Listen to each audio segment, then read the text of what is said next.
What up? What up? What up? What up? What up? What's going on, everybody? Hope everybody's having a productive and profitable day, purposeful, and starting the week off right, man. Yeah. Let's go. Let's go.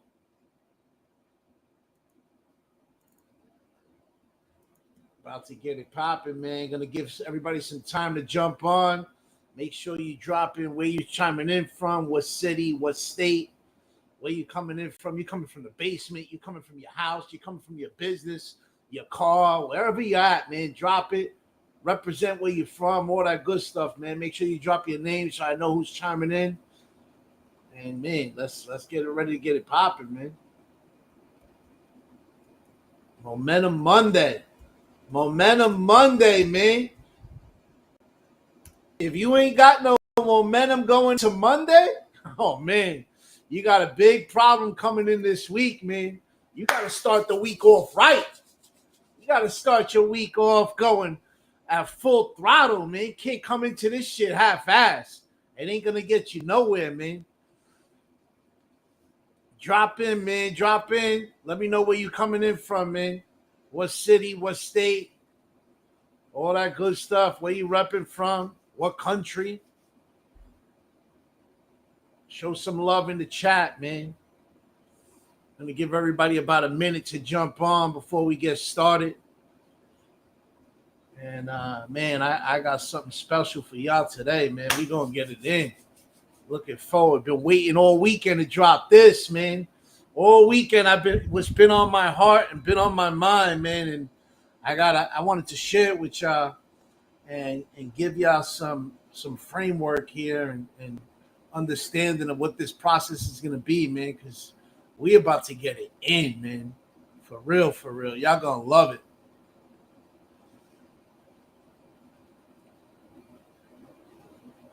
Yeah, let's get it. Let's get it. I see y'all, man. I see y'all. Hope everybody enjoyed their weekend, man.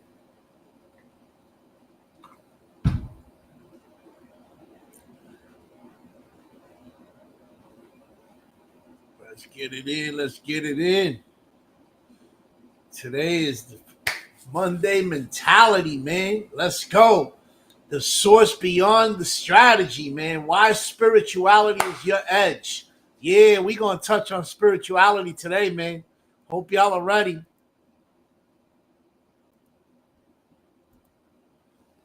We ain't talking religion. We talking spirituality, man. Big difference. We're going to dive in, man. And before we dive into today's session, man, I want to set the tone, man. This isn't just a hype session. This is chapter one of a bigger journey that we're going to build together for this month. I'm going to lay down spiritual foundation that most high performers, they ignore. And that's why they end up collapsing when life hits below that belt. I'm going to go live 3 times a week. Each session is going to be a new chapter. So if you're here right now, you're not just here for motivation. You're here to start a movement inside yourself. Every live is going to build off the last. Every message connects. And by the end of this month, you're not going to be just inspired. You're going to be spiritually and mentally armed to reclaim your crown and build a legacy that outlives you. Because that's what legacy is all about. It's not about the materialistic shit. It's not about, how much money you got in your bank account. It's about the impact that you're making around the world.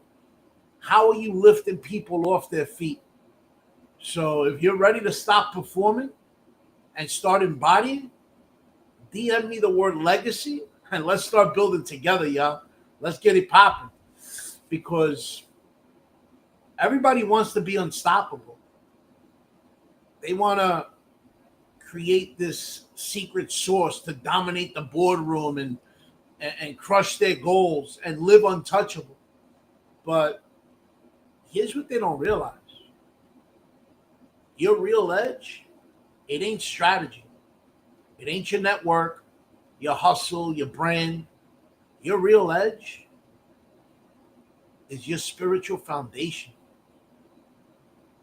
The moment I say spirituality, some of you get real tight. You think, oh, well, I'm about to sell you on religion. Nah, let's get it straight, man. Spirituality and religion, it ain't the same. Religion is a system. Spirituality is about relationship. Religion is about dogma. But spirituality, it's about that direct connection. The direct connection to God, the universe, the infinite intelligence, Buddha, Allah, whatever you believe, whatever name speaks to you. Because it's not about the label. It's about, are you really connected to that source? You see, most high performers think that they're gonna just grind harder, push longer, and that they'll fill that empty space inside. They stay busy to avoid facing themselves.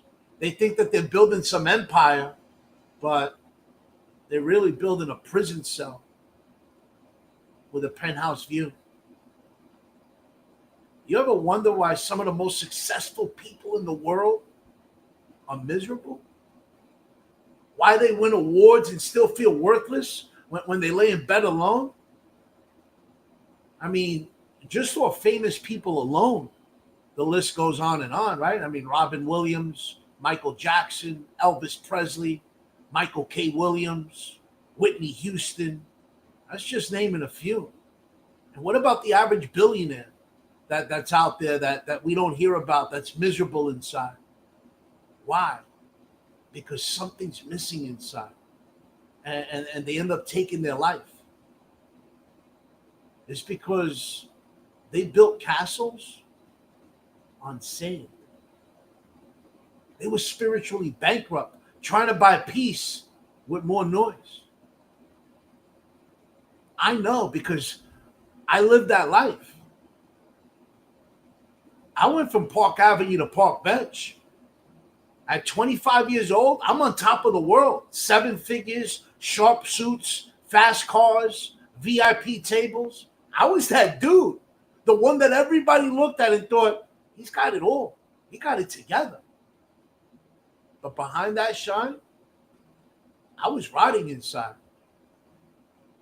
Every night I'd walk into a luxury suite and it felt like I was walking into my own coffin, surrounded by people, but I was completely alone. The more I achieved, the emptier I felt. I kept thinking to myself, the next deal, the next check, the next high, that's what's going to make me whole. But it never did. It kept me empty. I remember one night sitting alone in a hotel room, penthouse suite, 40 floors above the city I was visiting. Floor to ceiling windows showing me a skyline lit up like a Christmas tree. Inside that room, though, nothing but death. There was a bottle of cognac on the table, had my name all over it, calling me, daring me to take that first sip and get what I thought the party was to get that started. And right next to it was a pile of cocaine, stacked like a tiny white mountain, waiting for me to climb it just to escape the war that was raging in my head. My designer jacket on the floor, my Rolex watch still ticking, each second louder and louder than my heartbeat. And it was reminding me that time was moving while I was stuck because I was spiritually frozen, spiritually bankrupt. I walked up to that window, looked down at the city, people laughing, living, loving, and there I was, alone, high above it all, but lower than I'd ever been. I took a long sip from that cognac, felt it burn, hoping that it would drown the shame. Leaned over, Did a line of the cocaine thinking maybe this line will finally shut the voices up. But deep down, I knew. I knew that I was chasing a silence that no substance could buy. I knew that I was out there trying to bury a spirit that had been screaming to be saved for years. I thought about my mom who passed away, who was my rock, the promises I made her before she passed. I swore that I'd never stick a needle in my arm. Next thing I know, I'm sticking a needle in my arm. All broken promises. But when the pain got loud enough, even my best promises, they were crushed as well. Nothing but emptiness, empty promises day after day, and the shame of the betrayal that cut deeper than any blade. I thought about all the headlines, all the fake smiles, the deals that I made that made me feel like a king in public, but still feeling like a corpse in public. I thought, damn, would anyone even notice if I disappeared tonight?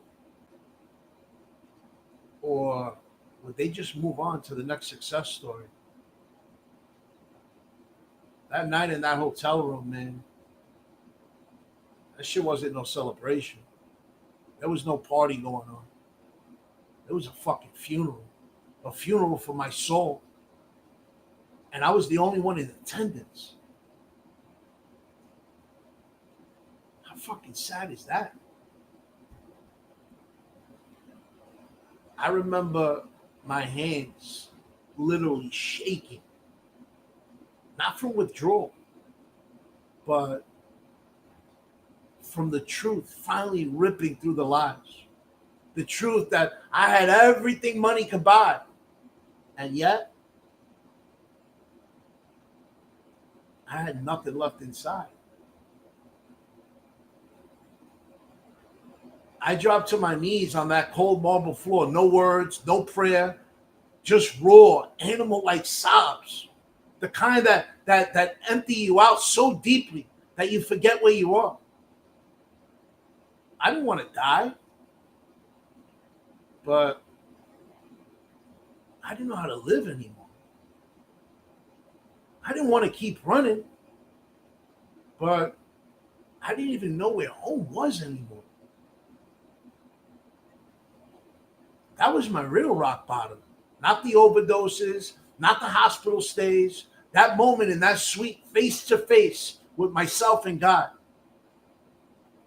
That's where I realized the comeback, it doesn't start when you get back on your feet. It starts when you're on your knees, broken, and you finally whisper, I can't do this shit anymore. That's where the rebuild begins. Not from a business strategy, but from a new script. I'll never forget, after I got back when I got back out of rehab, life didn't just suddenly turn into a highlight reel. There weren't balloons waiting for me. No standing ovations, no more vacations in a penthouse suite. Just me alone in a small bedroom.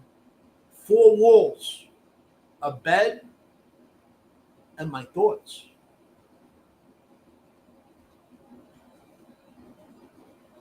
There were no big city views, no bottle service, no deals to close in the morning. Just quiet. Quiet peace. That quietness that could either heal you or it's going to haunt you. And for me, it did both.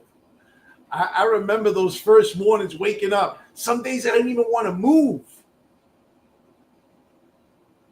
And I remember I sat on the edge of the bed, staring at the floor.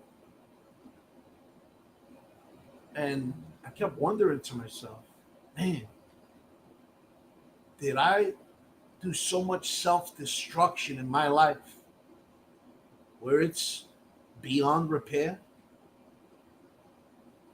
I had no idea if I'd ever get another shot, if anyone would ever trust me again, if I would ever feel like a man again.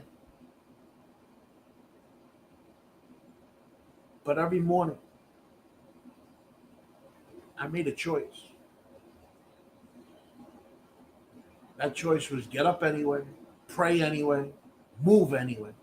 Even if I didn't believe it in myself yet at that moment, I decided to believe in God and believe that God believed in me. And those mornings, those were the real training ground. Not the boardroom, not the gym, not the stage. It was me in that small room, learning to hear God's whisper over my own self-doubt, learning to be able to bring God into my self-doubt and give me self-confidence, learning to trust that I wasn't done yet, that he still had a plan for me, even if I couldn't see it myself.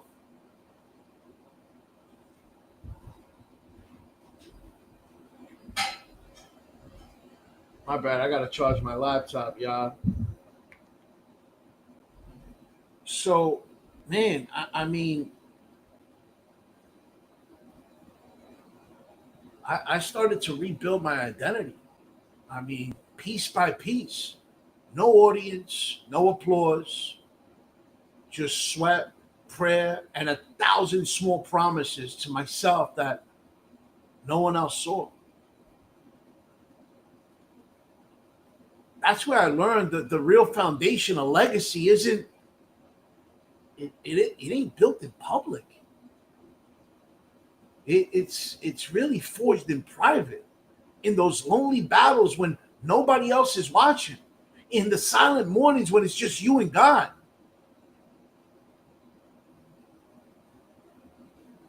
So if you're a high performer, an entrepreneur, an exec, a builder, you're moving fast every day. Your decision shapes lives, families, and communities. But if your foundation is ego instead of spirit, every decision is infected. You'll chase applause over impact. You'll sacrifice legacy for likes. You'll trade, your soul for a standing ovation that disappears as fast as it came.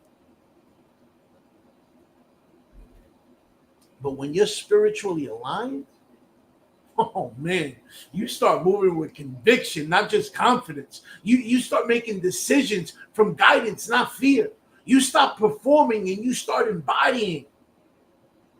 That's what alignment does for you. You become magnetic because your energy is pure. It ain't forced.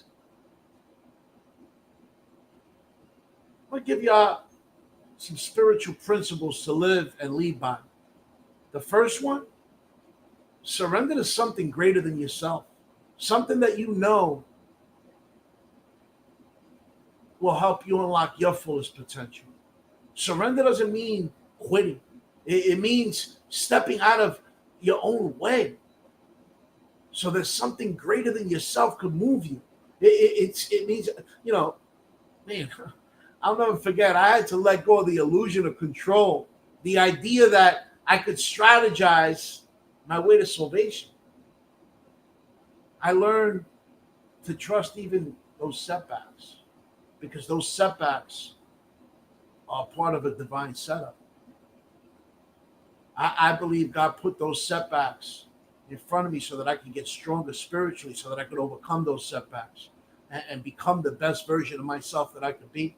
Every door that closed was making room for the one God, whether you call it God, higher source, whatever you believe. Every door that was closed was making room for God to open a bigger door, to give me more of an opportunity. So doors would close in my face, and I'd be like, damn, all these doors closing. There was learning lessons behind each one of those doors that closed. And they led me to the bigger open, to the door that opened with a bigger life for me. And number two is, stillness and silence, y'all. So important. Stillness, it ain't passive. It's powerful. It's where the real intel lives in your life. While everybody out there is chasing the next hack, the next big move, you're out there in the lab. You're working with your higher source. receiving instructions custom built for you. Silence reveals the truth most people spend their entire life avoiding. That's why most leaders never sit still. They're terrified of what they might hear when the noise stops. Number 3, integrity above everything. Integrity is the spine of your spiritual architecture. Without it, your legacy collapses like a house of cards. Integrity means being willing to stand alone if that's what it takes to stay in alignment. It means turning down money when it's not clean, walking away from partnerships that look shiny but rot your soul. Integrity isn't situational. That shit is a lifestyle. Number 4, faith over fear. Fear will always tell you to play small, stay safe, to build shallow. Faith demands that you bet on the unseen, on the promise whispered in those silent warnings. Faith is moving when your bank account is low. Faith is launching that mission when nobody out there is clapping for you yet. Faith is burning the boats and saying, you know what? I'm all in on the assignment that my Creator is giving me. And number 5, service and impact, y'all. Man, this is so important. I realized that my story wasn't just about me. It was about every soul out there who would hear it and see a mirror for their own struggle. When you operate in service, you stop keeping score. The scoreboard becomes lives changed, legacies reignited. It becomes the spirits that you awaken. Your real ROI, that real return on investment, that's the currency of the kingdom, the souls. When you truly operate from your spirit, you stop trying to convince. Your energy alone does all the talking. Sometimes you just walk into a room and people feel your energy. You don't need to say nothing. When you're operating from spirit, the spirit is doing the talking. You don't even need to speak sometimes. You stop undercharging because you understand that the divine value of your transformation is priceless. You stop tolerating misaligned clients because your mission, it's way too sacred to dilute. You become a lighthouse, not a salesman. The right people find you because you radiate truth, not tactics. Let me tell y'all something, man. If you ignore this work right here, you're going to wake up one day with everything, but you're going to feel nothing. You'll sabotage wins because deep down, you don't believe you deserve them. You'll stay stuck in a cycle with a bunch of noise forever, running from that silence that you're so afraid to face. And the scariest part, the shit that should really shake your fucking soul, you'll end up leaving this world without meeting the real you, the one that you're created to be. That's scary shit, man. So if you're feeling that tug right now, that quiet voice that's been trying to break through your noise, don't just ignore it. That voice is your invitation. It's your call to finally surrender to the old blueprint and to start creating the one that you were born to create. Inside my Reforge Academy program, we don't just upgrade your strategy. We forge your spirit.